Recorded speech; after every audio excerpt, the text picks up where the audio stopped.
Yeah, don't worry.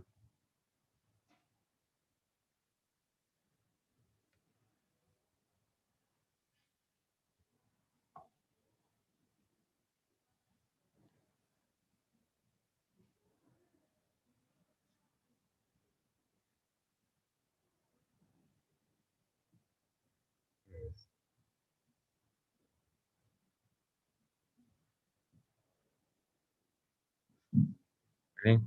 Yeah. Morning, Yosef. Yosef Tzaddik, how are you? We're getting an early start today. I see. I need that because I want to finish early. You say, Marish? Yeah. Marish.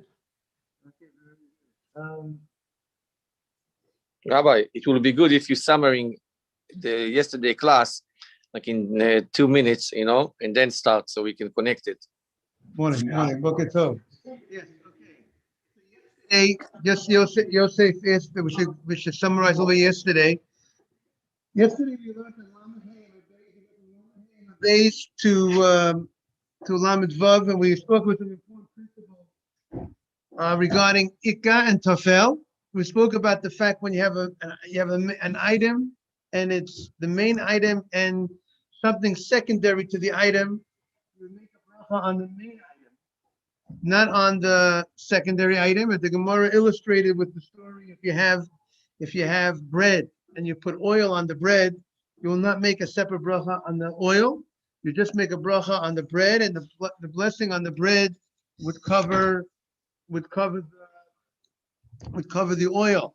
And similarly, anytime you have, let's say you have a person's eating cereal, right? Let's say you're having cereal, you're having, let's say, Cheerios. So we don't make up, we're eating the milk. The milk is there just to help you get down the Cheerios.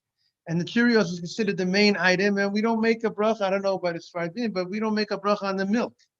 So I'm not drinking the milk as milk. I'm drinking the milk is drank with as eaten together with the cereal, and you make a just mezonot on the cereal, and that covers the milk as well because the milk is secondary to the. It's not like if you take a glass of milk and you drink a glass of milk, so then you make with your cereal, so then you make a shakol on your milk. But if you're only having a bowl of cereal and you have milk in the bowl, and the main thing is the cereal, so therefore you will not say a bracha on the milk. What was the question on the orange juice? Yeah, so we're going to have to see more about orange juice. We're going to see that in general, liquids in general, we say a shahakol on liquids. We had a question, if you plan the orange specifically for the juice, would you say a border creates on that juice or not?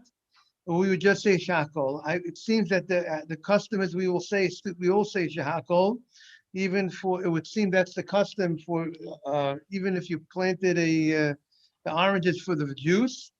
But we'll see more. We'll have to see more about it as we learn more about because the subject. if you really think about it, all the orange juices that sell in the stores, those trees been planted just to make orange juice. I mean, there are certain oranges that are made for squeezing, and there's the different types of oranges, as you know. I think there's certain oranges that are more clearly they're made for the juice, and there's certain oranges. When the orange juice you buy in the supermarket, those orange been planted to make a juice. I'm not sure. There might be different type of oranges that are more lend itself to more squeezing. But whatever. But meanwhile, we're making a shackle on the orange juice. But interesting, there's an interesting law yesterday that we learned in the Gemara. We spoke about the olive oil, and we spoke about the mixture when the Gemara said that if you put a lot of oil, the Gemara says if you added a lot of oil to the beet juice, right? The juice that was you soaked the beets in, the Gemara says that you'll make a Bori Priya 8 because the olive oil will be the main thing. So I saw in the commentaries that the commentaries explain that there's a big chiddush here. The chiddush is that what about we were focusing on the fact you put in a lot of oil, you mix a lot of oil together with the beet the beets, and if you mix a lot together with the juice from the beets, with the water that you soak the olive oil is the main. Morning. How are you? Morning. Morning. So we said that the olive oil is the main ingredient. The question is, we spoke in general. There's something called majority and rove, and there's something called what's the majority and what's the minority, right? So usually we will say you go after the majority, some sort of mixture, and the majority, like we said yesterday, if you have a fruit cup and you have the majority of the fruit cup is a Boripria eighth, right? Let's say you have apples, oranges, pears cut up, pieces of them, and then you also have some hadama in the mix. You have some pineapple. So we say with lamed vav aleph. You have some pineapple in the mix. So we say you go after the majority, right? Now, what about the purpose of you eating of this mixture? You have multiple ingredients, but the purpose is for one of those ingredients, which is not the majority ingredient. Let's say with his throat, right? He has a problem with his throat, and he needs to go ahead and have a certain drink that will help his throat. And the doctor says, the proper drink is with the olive oil, right? But he can't drink olive oil by itself. He has to go ahead and mix it with some other liquid, right? So he needs to use the water that you soak the beets in. Now, what's the percentage of the water that you soak the beets in, and what's the percentage of the olive oil that was in it? Is it that the olive oil is over 50%, and the juice that you soak the beets in is less than 50%? So therefore, the olive juice is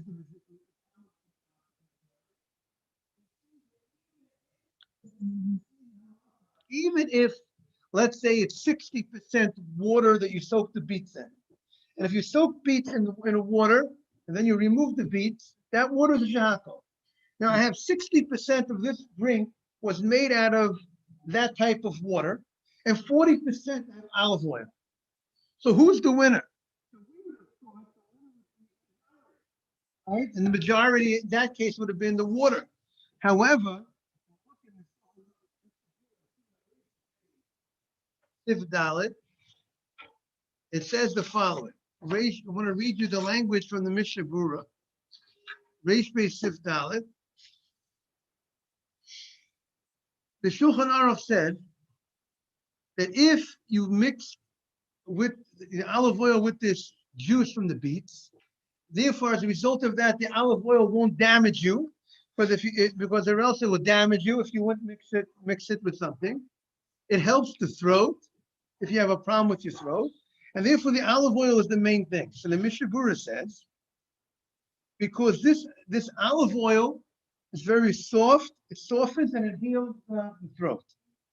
Even though, this is a very important point, even though the juice that you soak the beets is the majority, is more. But we don't go after the majority of the liquid.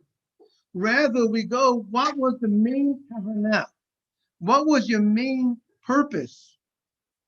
Why you made this drink? What's the point of this drink? Is the point of the drink for the beet juice? But you want the beet juice? You need to heal your throat, and therefore you got to drink. You got to get that ingredient, the olive oil, and the only way you get the olive oil down is only if you go ahead and mix it with this juice from the beets. So even though that's the majority, you go after what your main intention was.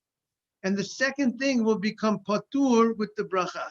And therefore that's the olive oil will be the bracha, even if it's the minority, as long as that's the whole purpose of why you're eating that food. I just want to share that point. Okay. So Mayor, we welcome everybody. You want to send to the group again? You only have Yosef at Tzaddik on the screen. I mean, maybe we'll see if we get More people on the screen. Anyone else read the message or not yet? Because usually when you send a message, you have people that come right on right away. Yosef, you went on your own or you went on because you saw the message?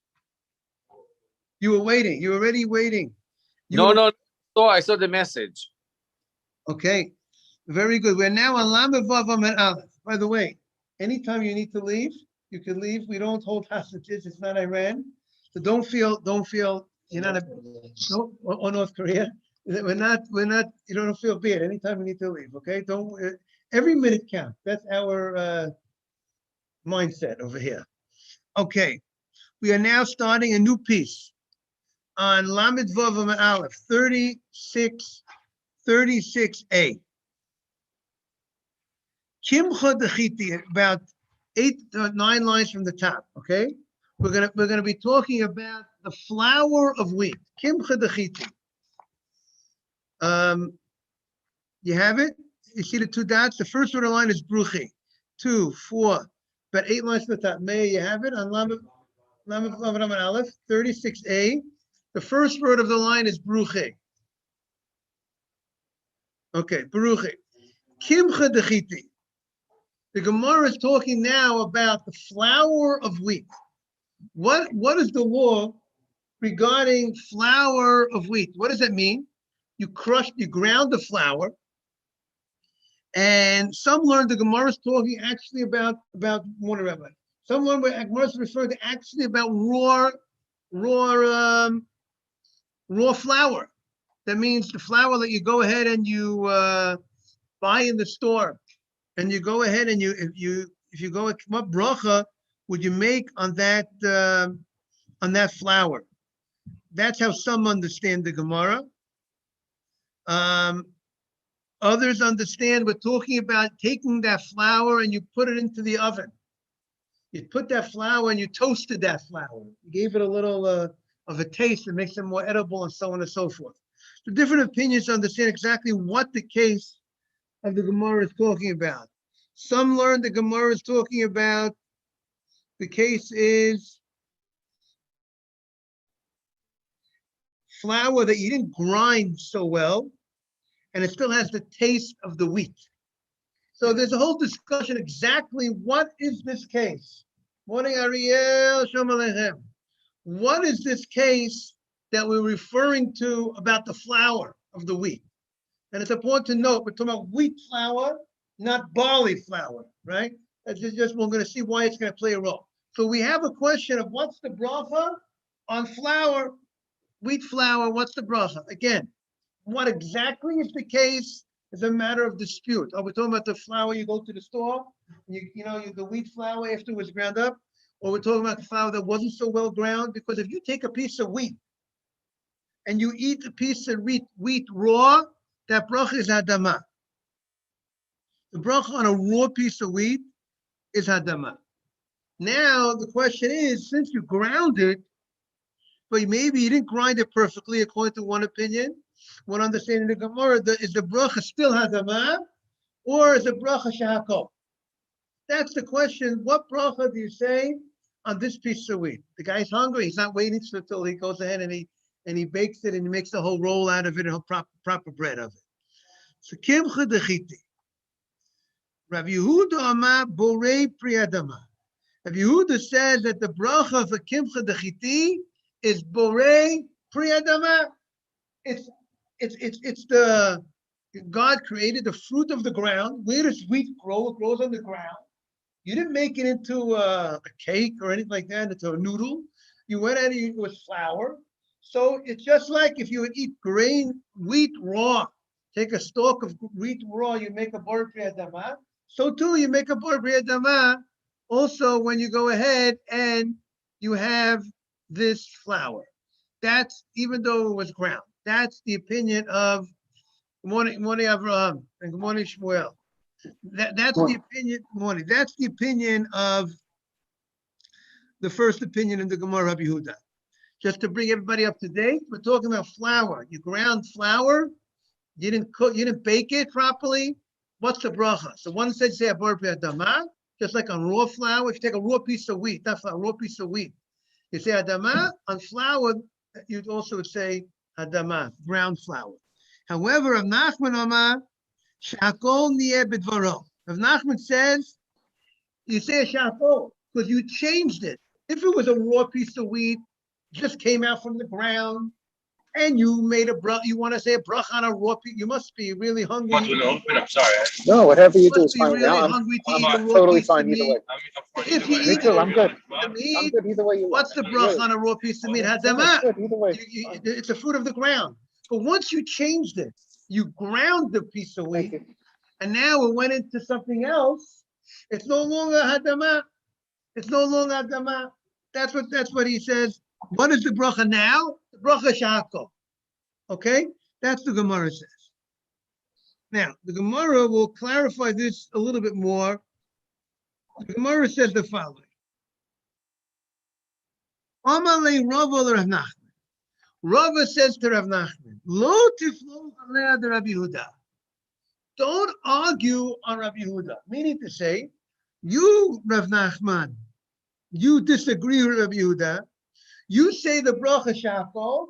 I'm telling you, don't argue with other rabbis because I have a proof. I have reason to tell you why the other rabbi is correct and you're not. Your position is not correct. Why not?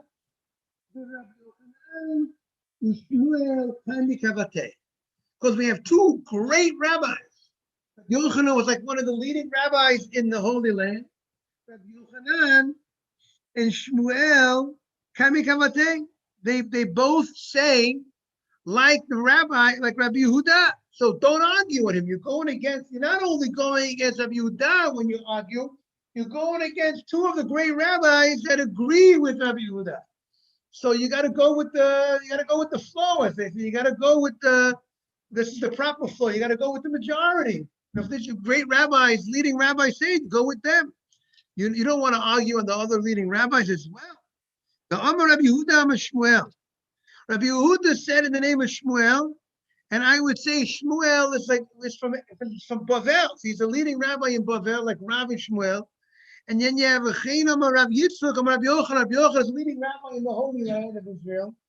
The Shem and Allah Borer Priya 8.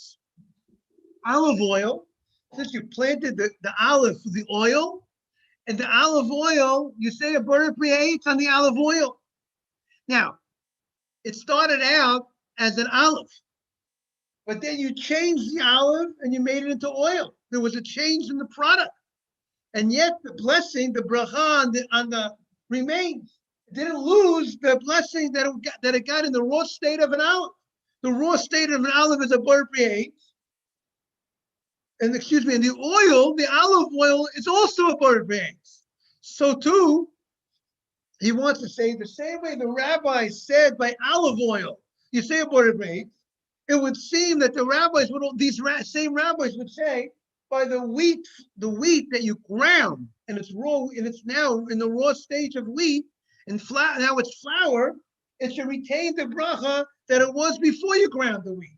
Before you ground the wheat, the bracha is hadamah, right? Wheat. If you want to eat raw wheat, I don't know. Maybe we don't hang out in the fields. Everybody, the people who hang out in the fields, they get a little hungry. They want to take a piece of wheat. What bracha do they make? Right? The farmers, they want to say they're dealing with food the whole day, right? That's why the bakers, a lot of times many times the bakers look a little overweight sometimes. Why is that? Because they're dealing with bread, they're dealing with great stuff the whole day. They're dealing with food. It's very difficult to say that a person is not to try the food when you're dealing with food in the food industry the whole day. So therefore, good morning, Yaron from Guadalupe. Good morning, Yaron. Good morning, Rabbi. Good to see you on the screen. Thank you. You got to tell Mike that you missed Mike. Mike is waiting to hear from you, Aaron. Okay. So the Where's Gemara, Mike? he's waiting for you to call him. He's waiting for you, Yaron. Yeah, Mike Dahan. Okay. So the Gemara says, so that's now, you see, here's a very important principle in Gemara. A lot of times you find a case, and how do we figure out a law? We have a question. Then we look at the precedents that already happened, and we compare if they're comparable. And if they're comparable, so then the law that applies over there will apply over here. So the rabbi over here in the Gemara, Rava, thought that the case of the olive oil is comparable to the case of the wheat that was ground up. The flour from the wheat is like the olive oil from the olive. The same way the olive oil retains the bracha that it was from the olive. So he wants to say that the flour retains the bracha that it was from the wheat. And the wheat, before you ground it, was hadamah in its raw state. So when you grind it, it's also hadamah. That's what he wanted. He wanted to compare the two. Rava thought it's comparable, right? And therefore he says, since it's comparable, and the rabbis say you make a bar priya 8 on the olive oil, so too in the flour that you ground, you should also say a bar priya hadamah. Because it retains the bracha that it was before the grinding. That's what Rava wants to say. He says, Alma afa gav dishtani, even though it's changed from the olive to the oil, it remains in the same blessing it was before you squeeze the olive. Even though there was a change, it should still remain the bracha that it was before you ground the wheat. Should be the same bracha as after you ground the wheat, which should be hadamah. That's what Rava says to Rav Nachman. And the Gemara says to that, you can't compare it. You can't compare the olive oil to the flour. Why? Because for the olive oil, that's the last step. There's nothing more that needs to be done. This is the fruit of the olive. It was planted for the purpose of that oil, and it's not going anywhere. There's no other upgrade from there. It's over. That's where the product is finished. The fruit is complete. You wanted that oil, you got the oil. That's the fruit of the olive. However, when you grind flour, it's not over. If you want to go ahead and bring it to another level, you want to take the ground flour and then to bake the ground flour to make bread out of that flour. So since it was changed from the original product, it was ground, and this is not why you planted it for. It's not the fruit is not complete yet. Number one, it's not in its original stage. Meaning, am I in the field, I'm a farmer, I want to take that fruit of the ground, I want to take that piece of raw wheat. So that's how it came. It came as a raw piece of wheat. It's the priya hadamah, it's the fruit of the ground. But this, once I ground it, it's not in its original stage, and I plan on not leaving it at this stage. I want to take it to another level. Therefore, it lost its bracha of hadamah. And therefore the bracha b'shahakol. In contrast to the olive oil, I don't want to take it to any other level. The product is complete the way I want it, and therefore I would say a bar priya 8 on the olive oil. But here on the wheat, maybe on the ground wheat, I would say a shahakol. That's what the Gemara says. There's no other upgrade that it's going to be upgraded to by the olive oil. Immediately when you made it into the oil, it reached the place where people normally eat it.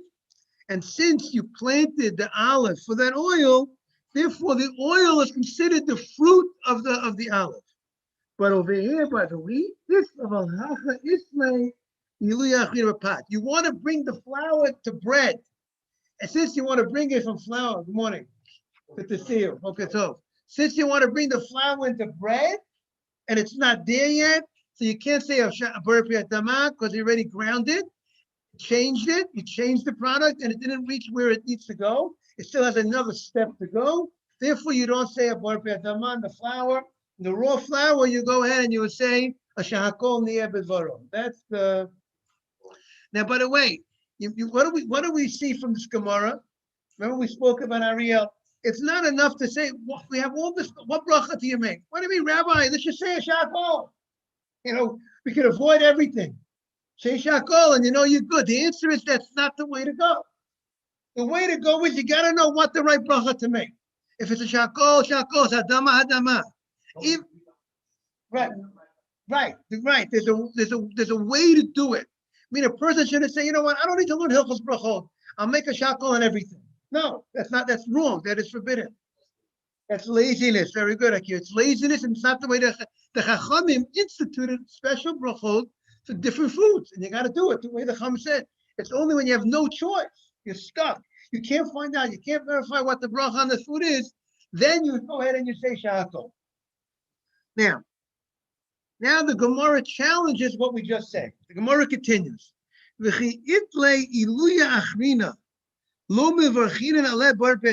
telling me if there's another stage to go, if I change the product or not only I change the product and a product that I have another stage to go, you're saying it lost its status, and you would not make the bracha like what the original thing was. What is it? Look what the Gemara says. You're telling me, like you told me, that since the flour has to go to another level, therefore it does not get the bracha hadama, it gets the bracha shahako. That's what you told me about the flour. So the Gemara says, you're telling me if the food is not complete yet, there's another place where it needs to go, another level. It needs to be upgraded. It needs to be processed more or something more. You have to bake more. You have to cook more. Whatever you have to move it to another level. You're telling me that you're not saying hadama. Good morning, Mike. Mike Dahan is on the screen. Good morning, Rabbi. Good morning. Good morning. Good to see you. Everybody's asking for you, Mike, over here. Very good. So the Gemara says. Thank you, Rabbi. Thank you so much. No problem. So the Gemara says, and if it's going to upgrade it, you're going to tell me that you don't say a border adama on something that has to go to another stage. Elashako, va'amar Rav Zera, meaning, because what did you say about the olive oil?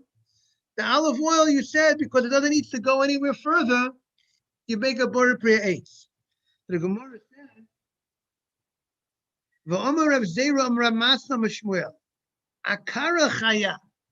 Akara chaya, let's say, I would say it's a raw vegetable. Most probably it's like squash, right? What is the Gemara? What is Rabbi Atzko Morris? You want to see what Rabbi Atzko translate on the Gemara about 10 like Akara chaya, right? The word right before the wide lines, Akara chaya on Lam Vav Aleph. So what do you say, Akiva?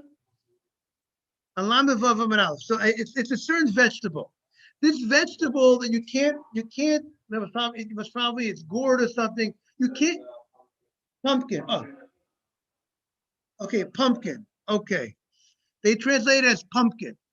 Okay, now anybody eats pumpkins? You don't really eat raw, right? If it's not cooked, it's not the same thing as it's not the normal way of eating it, right? So, what do you say?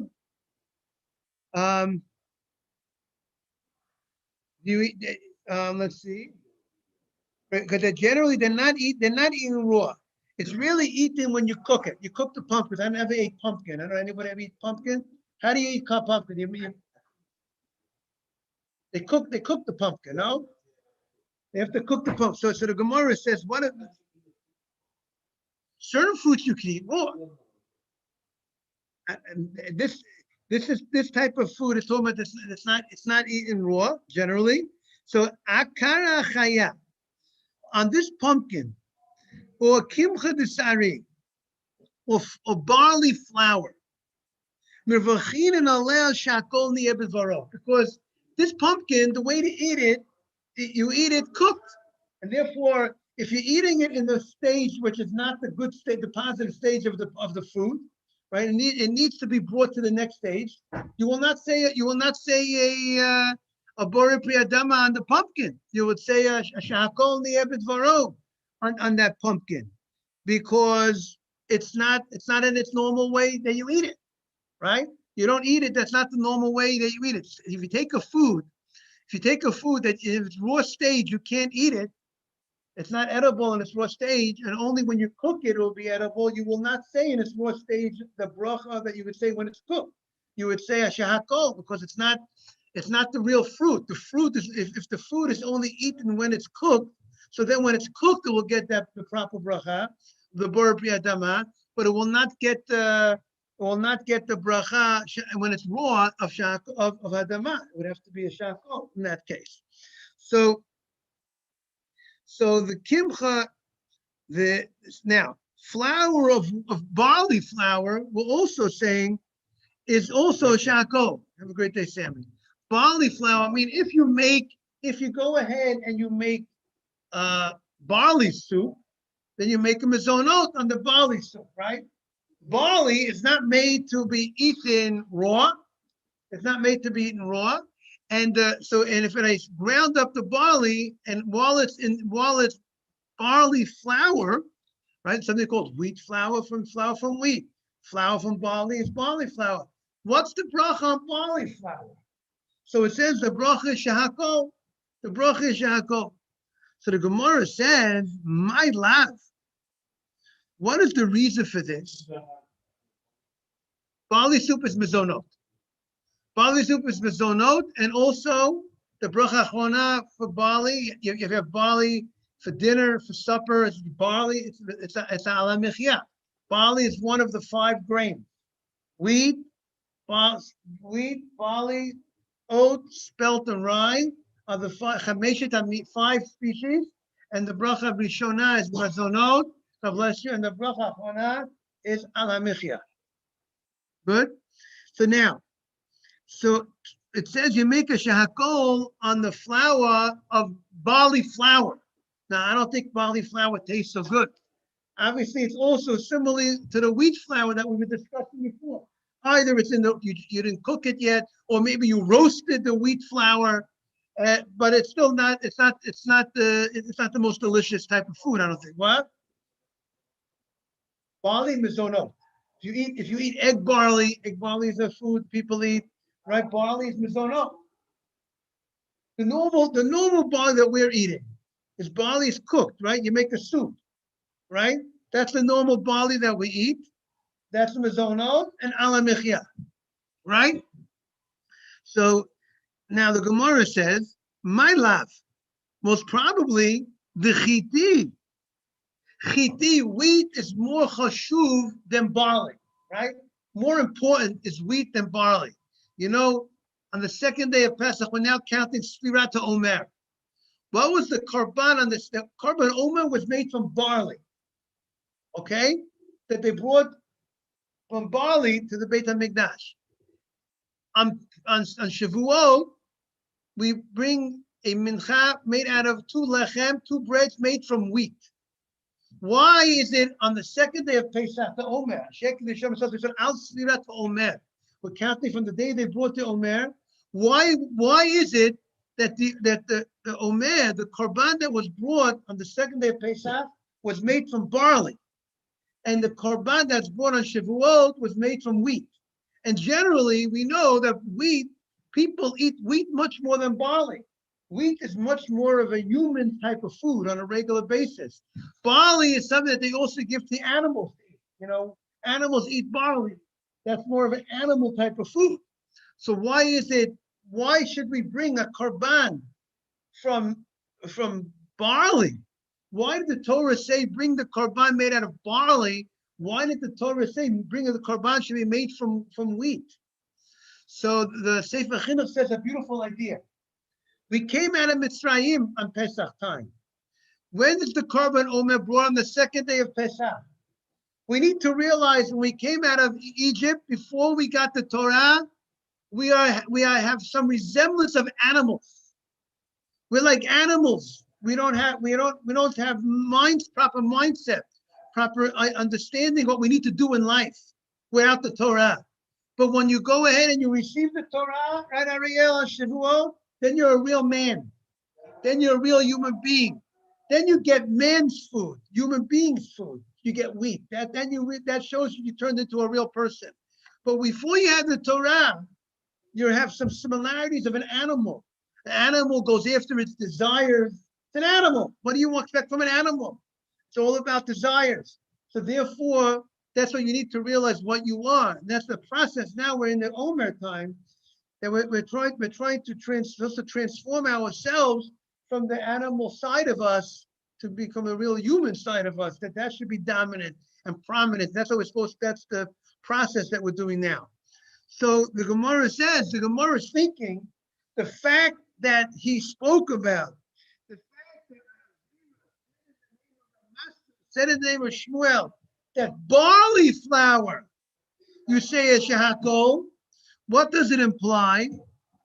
That wheat flour, if you took wheat and you ground and you crushed the wheat and you made flour from the wheat, you would say a bore priadama. My love, the chiti bore priadama. That wheat flour, you would say a bore priadama. So what does it show? It shows that we see that even though wheat flour needs to be brought to another level, because the flour from wheat has to be brought into a cake and to be brought into a dough and to be brought into bread. Nevertheless, the implication by the fact that the rabbi emphasized barley flour as shakol would seem to indicate that, excuse me, if it comes from wheat, the bracha would be a wad hadama, even though it needs to go up, be upgraded to another level, even though it was changed from the original form, it was ground, and it needs to go to another step to be baked. And nevertheless, you still tell me the bracha seems to indicate the bracha would be a hadama, because only on the barley flour did you say it's a shako. That's the Gemara's question. So again, the Gemara's question is, we seem to have a question on what the Gemara said before.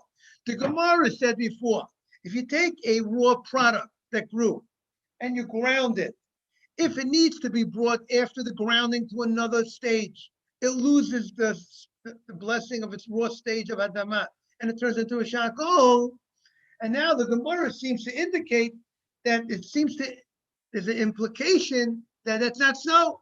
That wheat flour, if even though it's in the wheat stage, in the flour stage, it needs to be brought to another level. Still, the bracha would still be hadama. That's the Gemara's point. Morning, good to see you. That's the Gemara's point. Again, it's a little complicated, everybody. As everyone has to keep. It's actually a whole cup. You have to remember what the Gemara is saying. So that's the Gemara. Again, the Gemara here wants to know, is questioning what we said before. When you have a raw fruit, a raw product that was grounded, so now it's not its raw stage. So it lost. And do we say it loses that hadama bracha that it had in its raw stage once it's grounded? If you need to bring it to another stage or not, that's the issue with the Gemara. And the Gemara is thinking, I have an implication that by wheat it would still retain its bracha, which is against what the Gemara said, that if you ground it, it has to be brought to another level. It lost the bracha, gets a different bracha. Right. The Gemara is thinking that wheat, because wheat is very chashuv, wheat is very important. Morning, everybody. So because of wheat is very important, it would retain its status even when you ground it. It still will be hadama at that point before you made it into a cake. So the Gemara says, "Lo, the chiti nami shakol niya b'zvaro." The Gemara says, don't make that implication. You know, a lot of people, you think you draw conclusions from what somebody said, and the Gemara says, don't make that implication. That implication is not it's not a correct implication. Meaning to say, the same way that the flour from the barley is a shehakol, the flour from wheat would also be a shehakol. That's what the Gemara wants to say. So then the Gemara says, what do you mean? If that's the case, the Gemara says, if it's true that barley flour, that wheat flour would have the same status as barley flour, so tell me the bigger chidush. Tell me the novelty, the novel idea. The Gemara always likes to tell you the chidush, the new thing, the new idea that you might not have known. So why you should tell me that even wheat, which is very chashuv, which is very important, still, once you ground the wheat, it lost the status of adama, and it goes into a shakol. And certainly I would know barley, that if you ground the barley into the wheat, into a flour, you would make a shakol on the flour of barley. Why tell me barley, which you should have told me the more bigger chidush? Why tell me the barley flour shakol? Tell me wheat flour shakol. And if wheat flour shakol, certainly barley flour shakol. That's the Gemara's question. Remember, when you eat wheat, Rabbi, yes, why not just tell us that everything you change its composition, its original composition, makes charcoal?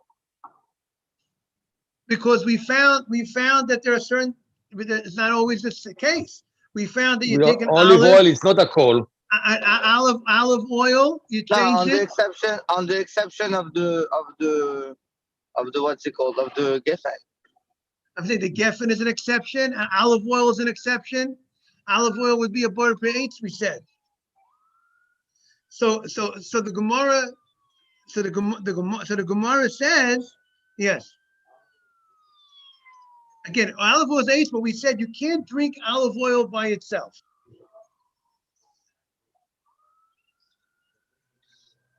Right. The app says olive oil, you don't make a bracha if you drink it alone. Why not? Because it damages you.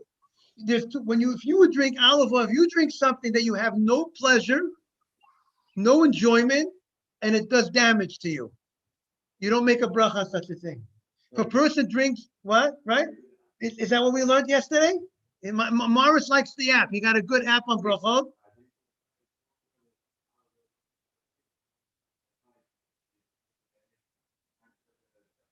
So you hear what Morris says? Exactly what we learned. That if a person has a sore throat, that's what it says in the brachot app. Person has a sore throat, and what he adds the olive oil to what? To other liquid, right? To drink. Then he says the butter pre-8 on that drink. Okay? That's what the Gemara says. Morris, thank you very much. So we're in good company, right? Okay. So now the Gemara says, so the Gemara says, if I would have told you that flour, again, remember everybody, we're not talking on wheat. When you have a wheat cereal, you say mazono. We're not talking about that. We're talking about the raw flour of wheat. So the Gemara says, you ground the wheat into flour. If you would have told me that the flour, wheat flour, you say a shakol, hanimile the chiti. I would have said on wheat flour, you ground the wheat, that's where you make a shakol. Of the sarin, but barley, I would say you shouldn't make a bracha at all. Why should I make a bracha at all? Because since people don't really eat it so much in its flour state. And so we would have said, and we would say people, it seems that flour of wheat is something more people in its raw state would eat it faster than flour of barley. And therefore I would have thought you should not make a bracha at all on it. It's not the way people eat it. It's not really a real food at that stage. Therefore, kamash malan. Therefore, that's why I needed to tell you that the bracha on the flour of barley, that's why I emphasize barley flour. Barley flour, you make a shakol. Why did I talk about barley flour? The truth is, wheat flour also you should make a shakol, because it was changed from the wheat into flour. It loses the status of a raw wheat. Raw wheat, you make a adama.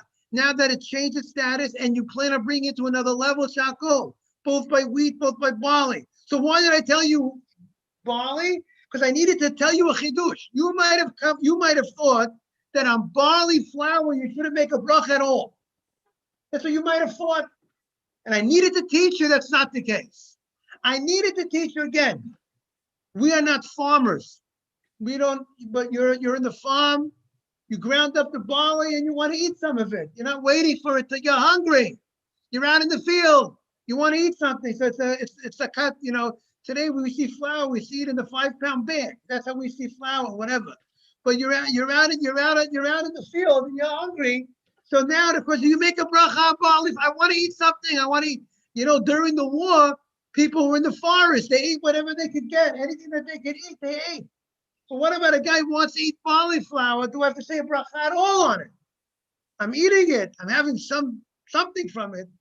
So therefore, that's the chidush. Yes, you have to make a bracha on the barley flour. That's what the Gemara says. Kamashma, you say a bracha. So the Gemara says,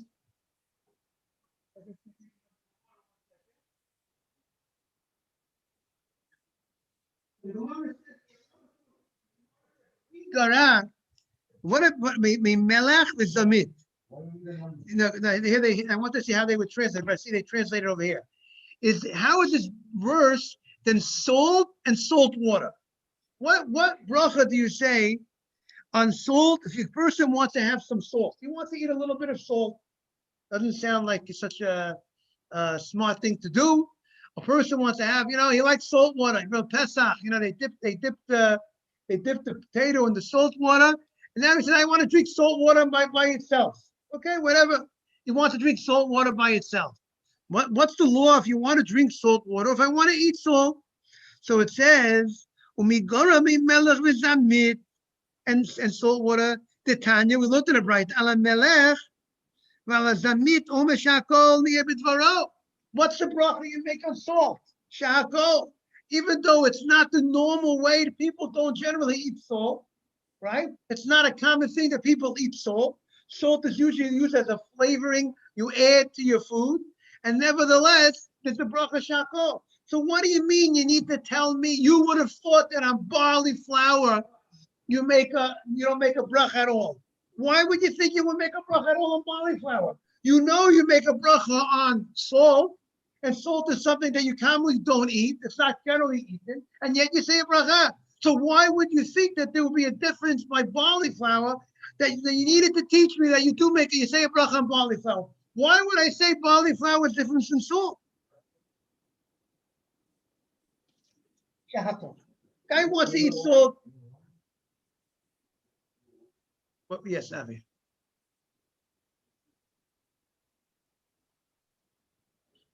So the Gemara, very good, Avi. So the Gemara says it's the Gemara says we need. That's what the Gemara says. From the ground. And the barley is I think it's mozon. Rabbi, barley flour, we make a bracha? If you would eat barley flour, now, according to, you would say a shahakol, according to the way many of these opinions would understand, you would make a shahakol on the barley flour. Now, the question is the barley flour, how are you able to eat this barley flour? Is it barley flour? Rabbi, this is a kal vachomer. If you do on the salt a bracha, and you told that you don't need to do a bracha because this is not something that you eat alone. So kal vachomer on barley flour that you eat alone, you have to do a bracha. Yeah, but generally people don't eat barley flour in its stage so much as the flour. It's not the common way to eat barley flour. They both have that common denominator. They're not eaten generally in that stage. And even though they're not eaten in that stage, but if you want to be the man, be careful, Avi. If you want to be the man that's different and you want to eat it in that stage, you say a shachol niya bezoro. So the Gemara says, why would I have thought barley flour was different? So the Gemara says, you know what? I would have said it's different than salt. Why? I would have thought people sometimes, when it comes to salt and salt water, sometimes people do, it's more common that people, I have some salt around, I'll put it into my mouth just to a little bit of salt in my mouth.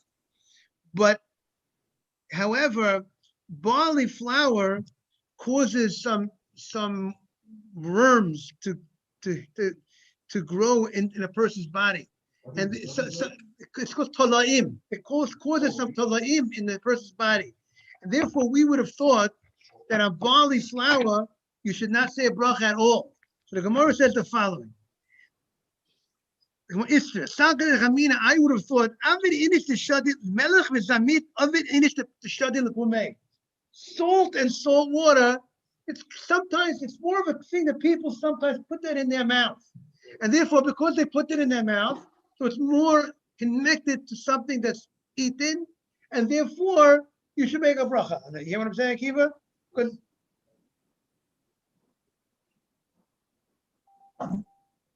so we're going to get to it right now. But the Gemara says, but of a kimcha desiri, but the barley flour of barley,